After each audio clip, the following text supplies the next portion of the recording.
Okay, Jelly, so you've got your lid. You first fold that first fold here, and then you bring it back. Then you fold the next fold, and you fold that little one back like that.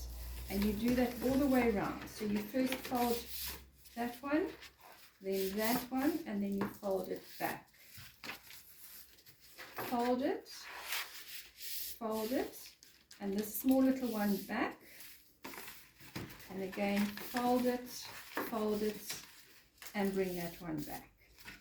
Okay, then you take the two longest pieces and you hook in that first one there and that first one there. Okay, fold it under. So you're folding that under like that. Then those other two pieces you bring forward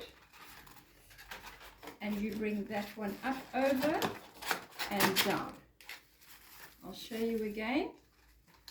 You fold that under there, you fold that one under there, and then these two pieces you just fold inwards like that, and you bring it over, and there's your lid. I usually just put a staple in here and here and there just to hold it nice and firm. There we go.